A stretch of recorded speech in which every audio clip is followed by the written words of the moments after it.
시대가 발전하면서 AI라고 부르는 인공지능이 눈부시게 발전했습니다. 그래서 요즘 AI 이용해 보셨는지 모르겠습니다. 근데 물어보면 모든 걸 아는 정도를 넘어서서 거의 전문가 수준의 대답을 해줍니다. 그래서 사람보다 더 사람처럼 말하고 대화할 뿐 아니라 위로와 조언까지도 이제 AI가 해준다고 하더라고요. 그래서 실제로 많은 젊은 사람들이 AI하고 대화하면서 고민을 털어놓고 오히려 사람보다 더 편하다고 이야기하고 말하기까지 합니다. 왜냐하면 사람을 직접 만나는 수고를 하지 않아도 되고, 또 사람과 사람이 만나면 서로 맞을지도 모르지만 안 맞을 수도 있기 때문에 A는 내가 원하는 대로 설정해 놓고 가장 최적화된 것으로 나에게 위로와 조언까지도 정확하게 객관적으로 해줄 수 있기 때문이라는 거죠. 그런데 여기서 문제가 한 가지 있는데, 무슨 문제냐면 아무리 AI가 똑똑하고 친절하다고 하더라도 관계는 맺어지지 않는다는 것입니다. 대화는 가능하지만 존재와 존재가 연결되지 않는다라는 거죠. 지극히 작은 삶의 일부는 나눌 수 있을지 몰라도 삶 전체를 직접적으로 나누고 함께 살아갈 수는 없을 뿐 아니라 그 안에는 사랑과 헌신이 일어날 수 없다는 것입니다. 그런데 생각해 보면 많은 그리스도인들이 예수님과의 관계도 AI와의 대화처럼 다루고 있는 것 같습니다. 내 삶의 전체를 드리기보다 그저 필요할 때 접속하고 연결해서 내 필요와 문제만을 말하고 도움을 요청했다가 답을 얻으면 떠나고 답이 되지 않으면 떠나는 그런 식의 믿음의 생활이 된다는 거죠. 여러분, 그렇게 살아간다면 간편하고 단순할 수 있지만 예수님과 진정한 관계를 맺었다고는 말할 수 없는 것입니다. 그렇다고 우리는 믿음 안에서 예수님과 어떻게 관계를 맺고 그 관계를 어떻게 누리며 살아갈 수 있는지, 이 질문에 대해서 오늘 말씀을 통해서 함께 나눠보고자 합니다. 오늘 본문은 예수님께서 예루살렘을 가시는 길에 한 마을에 들어가서 나병 환자 10명을 만났다고 말하고 있습니다. 그들은 예수님께서 큰 소리로 외치면서 우리를 불쌍히 여겨주십시오 라고 예수님께 다가오지는 못하고 멀리서 외칩니다. 그래서 예수님께서는 별다른 말 없이 제사장들에게 가서 너희 몸을 보여주라 라고 말합니다. 그래서 그 사람들이 제사장한테 가는 길에 어떻게 되나요? 실제로 병 고침을 얻고 나음을 얻는 놀라운 일이 발생합니다. 그런데 그 10명 모두가 그 병 고침을 받았지만 예수님께 돌아온 사람은 한 명밖에 없었다라는 거죠. 나머지 9명은 돌아오지 않았다고 오늘 본문 가운데 기록하고 있습니다. 이렇게 이야기할 정도로 너무나 짧고 간단한 내용이고 예수님께서 겪은 여러 일 중에 하나인데 이 본문에 정말로 깊은 통찰이 너무나 많이 들어 있습니다. 그래서 우리가 함께 절별로 나누면서 살펴보고자 합니다. 11절에 보면 예수께서 예루살렘으로 가실 때 사마리아와 갈릴로 사이로 지나가시다가 라고 말하고 있습니다. 예수님께서 예루살렘으로 가셨다는 것은 이제 십자가를 향해 점점 나아가고 있다는 것을 의미합니다. 누가복음 9장부터 23장까지는 다른 지역에서 예루살렘에 가기까지, 그리고 예루살렘에서 있었던 일들과 십자가에 매달리신 사건까지를 기록하고 있습니다. 이 9장부터 23장까지가 시간적으로 보면 언제를 말하냐면 예수님의 공생의 마지막 3년 차에 십자가에 돌아가시기 전까지 6개월의 사건을 다루고 있습니다. 그런데 예수님께서 사마리아와 갈릴리 사이로 지나셨다는 것은 거기에서 만나야 할 이들을 지나치거나 잊지 않으시고 그들을 찾아가셨다는 것이 됩니다. 예루살렘이 있는 유대 지역에는, 유대 지역 위에는 사마리아가 있었고요. 사마리아 위에는 갈릴리라는 지역이 있었습니다. 그래서 갈릴리는 이스라엘 외곽에 있는 가난한 지역이었고 사마리아는 유대인들이 미워하고 혐오하는 사마리아 사람들이 사는 지역이었습니다. 그래서 갈릴리에서 유대로 오거나 유대에서 갈릴리로 갈 때 유대 사람들은 어떻게 했냐면 사마리아를 통과해서 안 가고 사마리아를 돌아서 갔습니다. 다른 지역으로 넘어갔다는 거죠. 그만큼이나 사마리아를 싫어했기 때문에 그렇게 갔다는 거죠. 그런데 예수님께서는 직접 어떻게 했나요? 사마리아 지역을 지나셨을 뿐 아니라 그곳이 갈릴리와 인접한 경계 지역이라고 말하고 있습니다. 여러분, 이것은 무엇을 말하냐면 가난하고 배척당하는 양쪽 모두의 어려움을 가진 지역일 뿐 아니라 그 지역에 사는 이들을 예수님께서 외면하지 않고 거기 있는 사람들을 만나러 갔다라는 거죠. 가나안의 그 갈릴리의 가난함과 또 사마리아 배척 모두가 있는 그 지역을 예수님께 찾아가셨다는 거죠. 그래서 그 들어간 한 마을에서 예수님께서 누구를 만나시나요? 12절에 이렇게 기록되어 있습니다. 한 마을에 들어가시니 나병 환자 10명이 예수를 만나 멀리 서서라고 말합니다. 나병 환자 10명을 만나시죠. 한센병이라고도 알려져 있는 나병은 이제는 완치가 가능하지만 50년 전까지만 해도 완전한 불치병이었습니다. 그렇기 때문에 몇천 년 전으로 거슬러 올라가야 하는 그 당시에 나병은 어떠한 치료도 수술도 불가능하기 때문에 격리할 수밖에 없었고 나병 자체가 너무나 겉으로 보기에 좋지 못했기 때문에 죄악시되고 사회적으로 낙인으로 여겨지는 병이었기 때문에 사회와 가족과 모든 사람들로부터 격리되었습니다. 그래서 나병 환자가 멀리 서 있었다는 것은 사회로부터 버려지고 사람에게 다가갈 수 없는 현실이었기 때문에 예수님께도 가까이 나가지 못하고 저 멀리서 예수님 우리를 고쳐주십시오 라고 소리칠 수밖에 없었다는 그들의 현실을 보여준다는 거죠. 근데 여러분, 그 마을에서 예수님이 10명의 나병 환자를 만났다면 결국 예수님께서 만나고자 했던 사람들은 누구인가요? 나병 환자 10명이라는 이야기입니다. 사회로부터 버려지고 가족에게서도 버려지고 그 갈릴리의 가난함과 사마리아의 혐오뿐 아니라 나병이라는 낙인이 지켜 버려진 이들을 위해서 그들을 만나기 위해서 예수님께서 그 길을 가셨다는 거죠.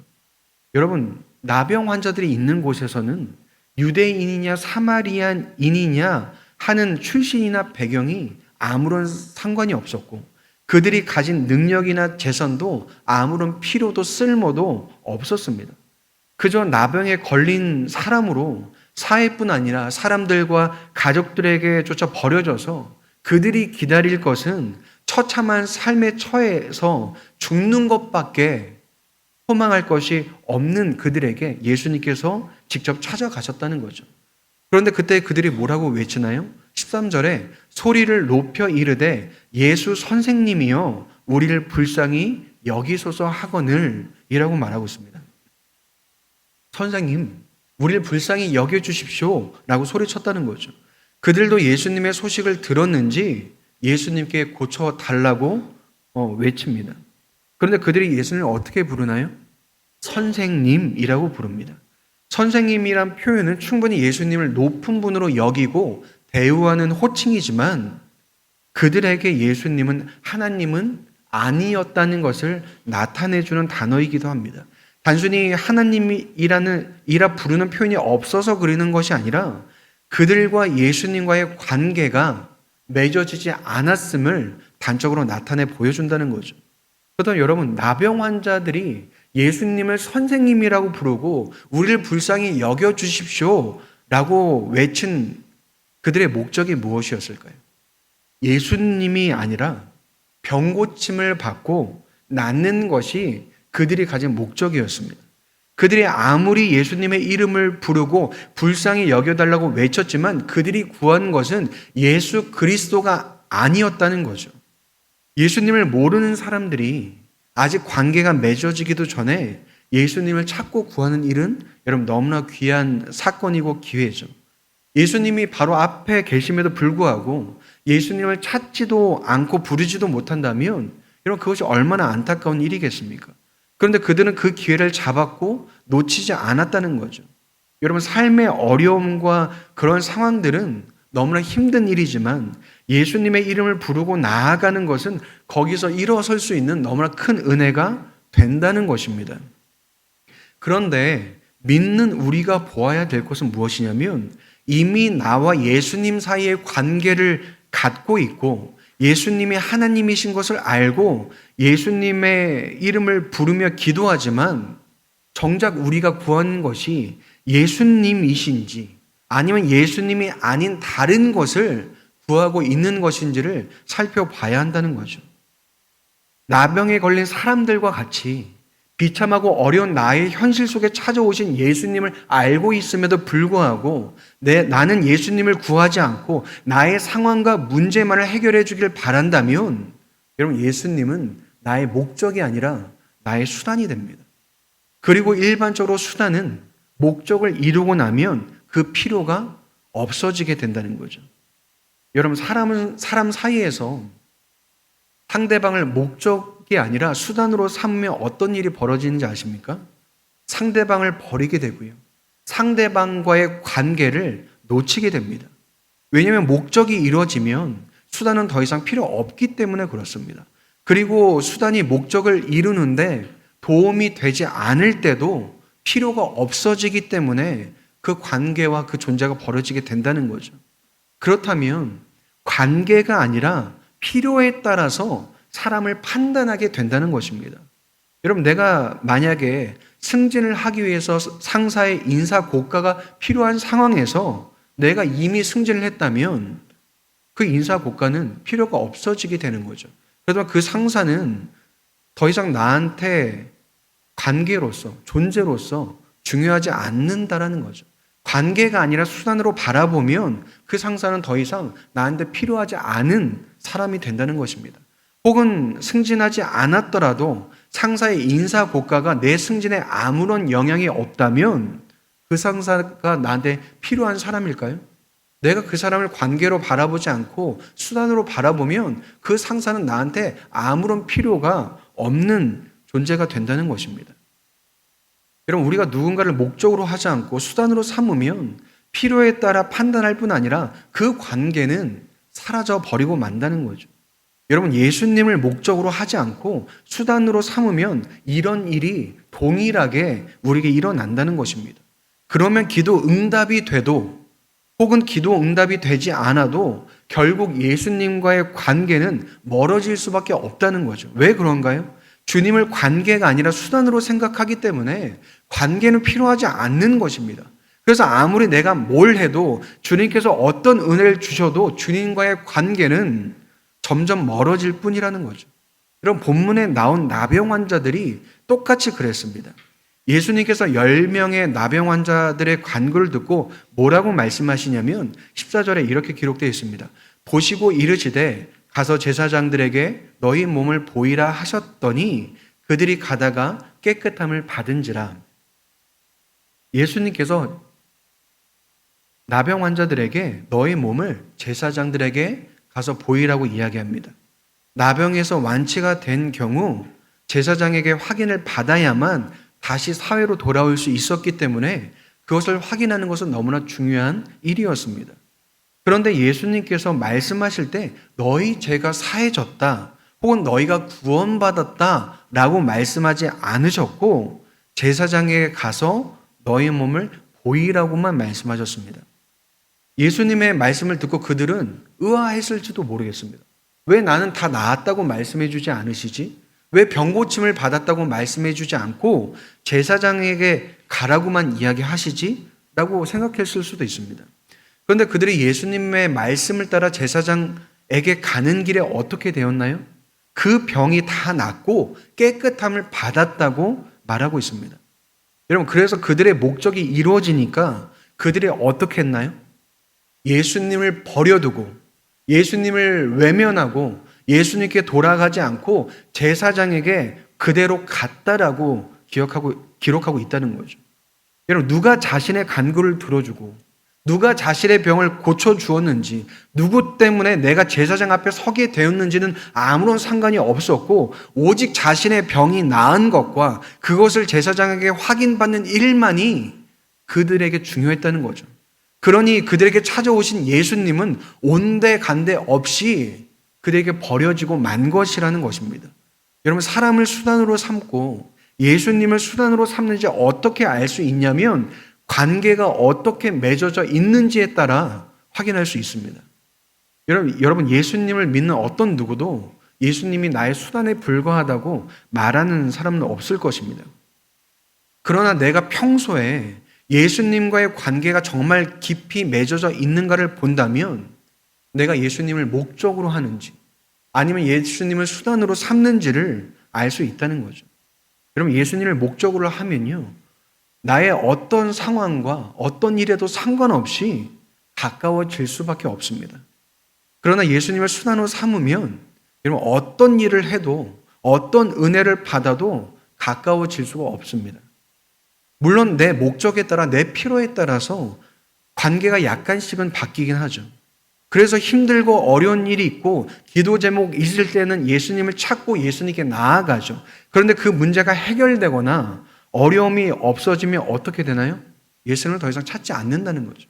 예수님과의 관계가 멀어진다는 거죠. 그것이 1번이고 보통이 되어버렸다는 것입니다. 여러분, 이러한 모습이 우리한테 너무나 많지 않은가요? 여러분, 지금 예수님과 가까운 삶을 살고 계십니까? 예수님과의 관계가 정말 내 가족보다, 내 사랑하는 사람보다 가깝게 맺어져 있으십니까? 내 삶에 어떤 문제나 어려움 없이도 예수님을 과연 찾고 구하며 살아가고 있는지, 예수님과의 관계가 온전히 맺어져 있는지를 여러분, 우리가 돌아봐야 한다는 거죠. 그것을 따라 내가 예수님을 무엇으로 삼고 있는지가 발견되기 때문에 그렇습니다. 그런데 나병 환자들이 깨끗함을 입고 제사장들에게 나아갔을 때 하나의 반전이 일어나죠. 15절과 16절 우리 함께 한 목소리로 읽어보면 좋겠습니다. 함께 읽겠습니다. 그 중에 한 사람이 자기가 나은 것을 보고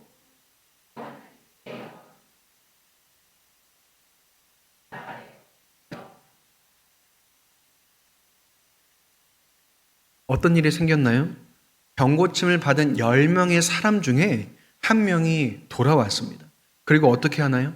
하나님께 영광을 돌리고 예수님께 엎드려 감사했다고 말합니다. 여러분, 이것이 무엇을 의미하냐면 예배를 의미합니다. 돌아온 사람이 예수님께 예배를 드렸다는 말이 아니라 하나님께 영광을 돌리고 예수님 앞에 엎드려 감사했다는 그 자체가 진정한 예배의 내용을 갖는다는 것입니다. 여러분, 내가 예수님이 누구신지를 알고 그 주님과 관계가 맺어지고 그 주님을 높이고 경배하는 일, 여러분, 그것이 예배고 그것이 예배의 내용이 된다는 거죠. 여러분, 우리가 오늘 주일 예배를 함께 드리고 있습니다. 근데 여러분, 예배의 내용이 무엇일까요? 설교가 예배의 내용일까요? 아니면 예배의 순서가 예배의 내용일까요? 찬양이나 기도나 헌금이 예배의 내용일까요?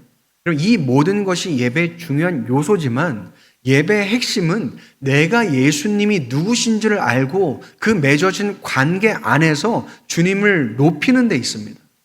여러분, 이 내용이 우리 각자에게 있어야 한다는 거죠. 그것이 없다면 예수님뿐 아니라 이 예배조차도 수단이 되어버리고 만다는 것입니다. 어떻게 해서 그렇게 될까요?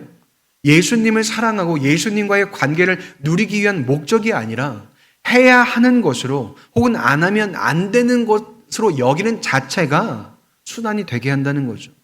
여러분, 명절이라서 부모님을 찾아뵙는 것이 아니라 뵙고 싶은 부모님을 명절에도 찾아뵙는 것입니다. 명절에 부모님을 뵌다는 것은 똑같지만 여러분, 그 내용은 완전히 다릅니다. 부모님이 목적이 되어서 반갑게 뵙는 것과 명절이니까 부모님을 배워야 한다는 수단으로서 만나는 것은 엄청난 차이를 만들어낸다는 거죠. 그렇다면 여러분, 주님께서 우리의 마음과 우리의 생각을 아실까요? 모르실까요? 우리의 생각과 중심을 아시는 하나님께서 우리가 지금 어떤 마음과 생각으로 이 자리에 있는지, 내가 과연 주님을 목적으로 하는지 수단으로 삼고 있는지를 여러분 알고 계신다는 것입니다. 그런데 다시 돌아와 예수님께 엎드린 한 사람에게 발견할 수 있는 가장 큰 것은 무엇이냐면 여러분, 바로 감사를 발견할 수 있습니다. 여러분, 감사는 관계를 말합니다. 여러분, 우리는 수단으로 여기는 것들에 대해서 감사하지 않죠. 수단은 어떤 일을 행하기 위해 존재하는 것이기 때문에, 그리고 그것이 당연하기 때문에 감사가 필요하지 않죠. 우리가 도구를 쓰면서 도구에게 감사하다고 이야기하지 않죠. 그런데 사람한테는 어떻게 하나요? 사람에게는 감사하죠. 그 이유는 그 안에 관계가 있기 때문에 그렇습니다. 설령 서비스직에 있는 사람이 그 서비스를 함으로써 돈을 버는 것이라고 해도 우리가 그 도움을 받으면 뭐라고 표현하나요? 감사하다고 말을 하죠.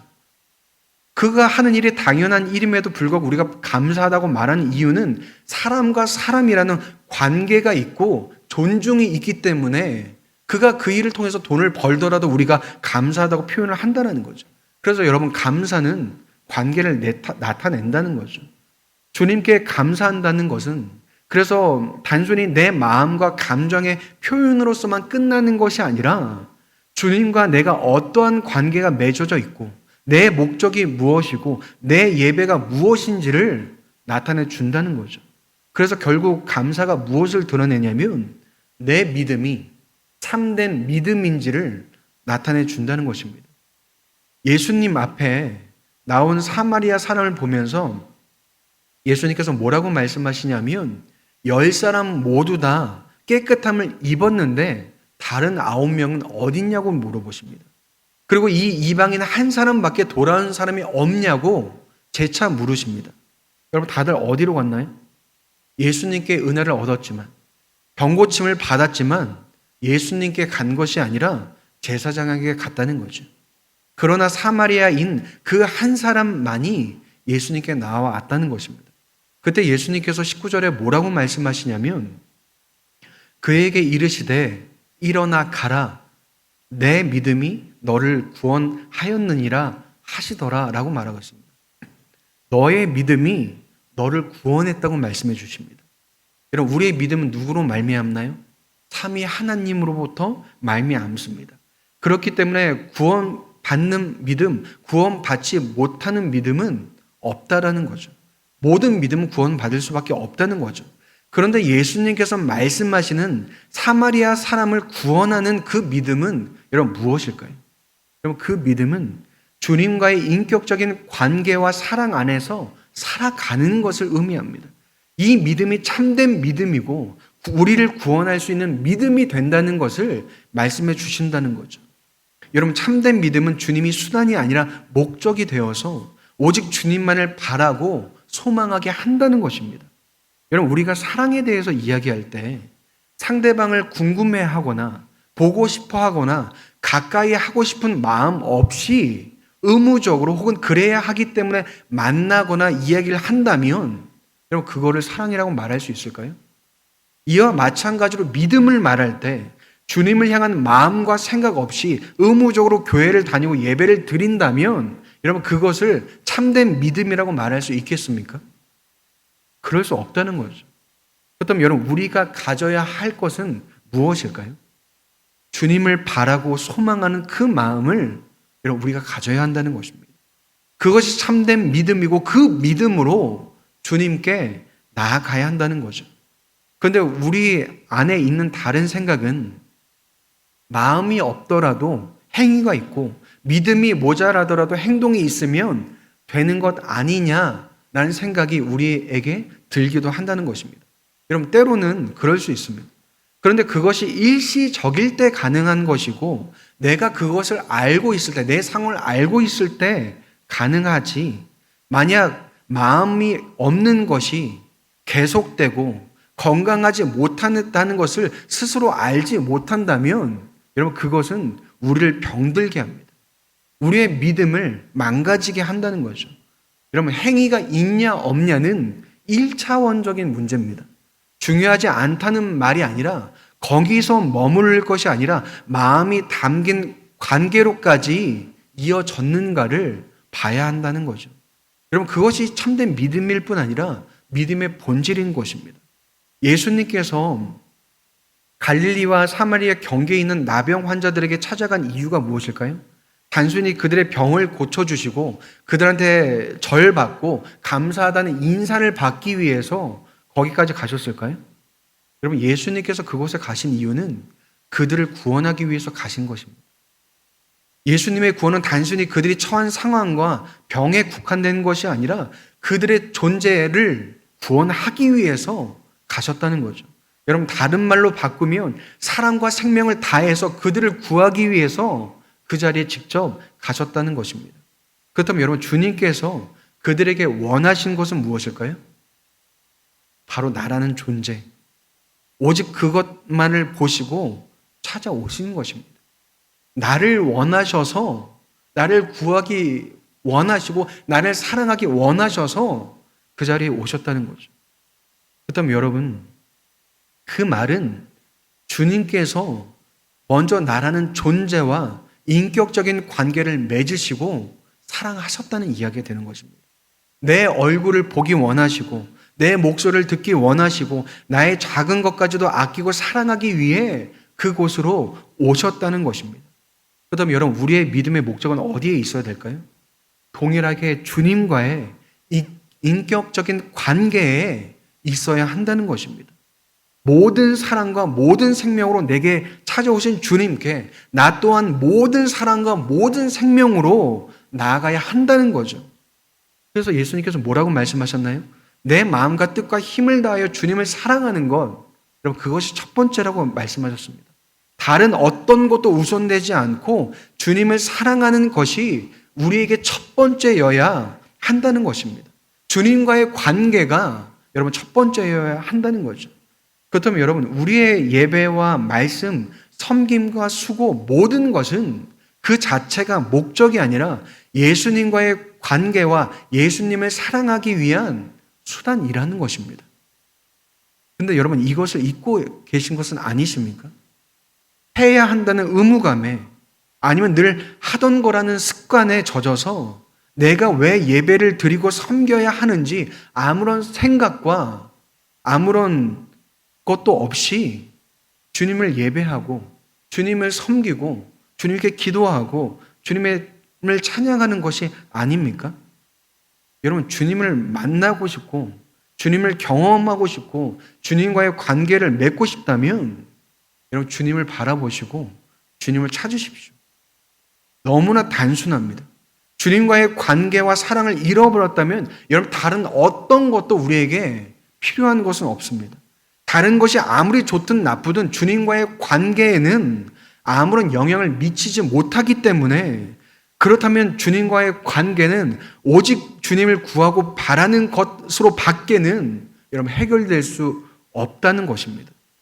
여러분, 병든 나의 몸이 낫고 안 낫고가 아니라, 내 문제가 해결되고 해결 안 되고가 아니라, 다른 방향이 아니라 오직 예수님께로 방향을 돌려서 우리의 모든 마음과 생각을 돌려서 나아가야 한다는 거죠. 근데 만약 주님을 구하고 찾아보지 않아서, 혹은 그렇게 해본 지가 너무 오래되어서 어떻게 주님을 구하고 찾아야 하는지 모르는 분들이 있다면 여러분, 어떻게 주님을 찾아야 될까요? 예배를 드리든 말씀을 읽든 아니면 기도와 찬양을 하든 혹은 봉사와 섬김을 하든 그 모든 것을 통해서 주님을 만나기 위해서, 주님을 경험하기 위해서 여러분 그 모든 것을 하십시오. 여러분, 그것이 첫 번째입니다. 이미 하고 있었다면 목적에 맞추어 하는 것이 중요하고, 이제까지 그러한 경험이 없었다면 목적을 가지고 다시 새롭게 해야 한다는 것이죠. 여러분, 주님을 경험하고 누리기 위해서 예배를 드리고 기도를 하고 말씀을 읽고 섬김과 봉사를 하는 것, 여러분, 이것이 너무나 중요합니다. 여러분, 우리에게 필요한 건 새로운 돌파구가 아니라 이미 허락하신 것 안에서 주님께 모든 초점을 맞추고 살아가면 되는 것입니다. 우리 신앙생활 하나하나까지도 주님께 초점을 맞추고 살아가야 한다는 거죠. 여러분, 공부를 다시 시작하겠다는 결심을 가진 학생들이 가장 잘못하는 게 뭔지 아십니까? 문제집을 새로 삽니다. 문제집이 없으면 문제집을 새로 사야겠지만 문제집이 있어도 문제집을 새로 산다는 거죠. 왜일까요? 나는 이제 새롭게 공부할 거야. 난 열심히 공부할 거야. 그래서 나는 새 문제집이 필요해. 근데 여러분, 공부를 못하는 이유는 문제집이 새 문제집이 아니어서 공부를 못하는 걸까요? 아니면 있는 문제집을 안 풀어서 공부를 못하는 걸까요? 있는 문제집을 안 풀어서 그런 것입니다. 아니면 문제집의 문제를 풀었어도 그 문제를 왜 풀어야 하는지 모르고 문제에만 집중했기 때문에 그렇습니다. 여러분, 문제집 왜 풀까요? 공부 잘하려고 풀죠. 공부 왜 잘하려고 하나요? 좋은 대학에 가고 미래를 준비하기 위해서 그런 목적을 갖고 문제를 푼다는 거죠. 그렇다면 여러분, 우리 믿음에 있어서도 새로운 신앙생활이나 방법이 아니라 이미 우리에게 주신 신앙생활 안에서 주님을 만나고 누리기 위해서 주님과의 관계라는 목적을 갖고서 행하면 된다는 것입니다.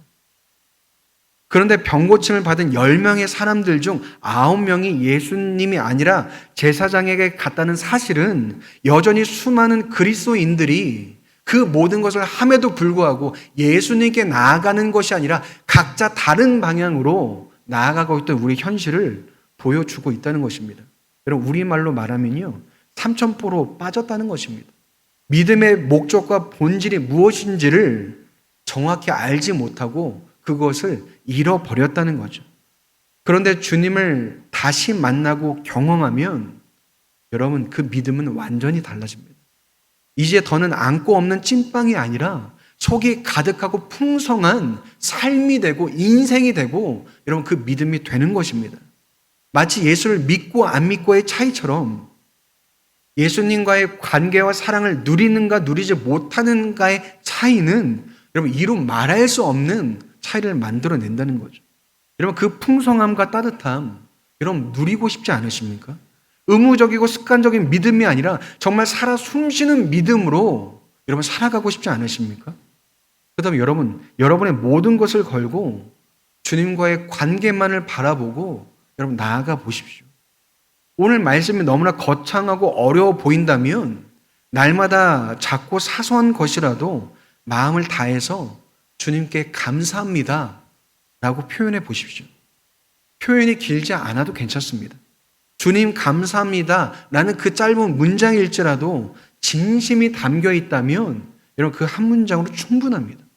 여러분, 진심이 담긴 그 한마디가 우리를 주님께로 돌이키는 여러분 시작이 되고 출발이 될 것입니다.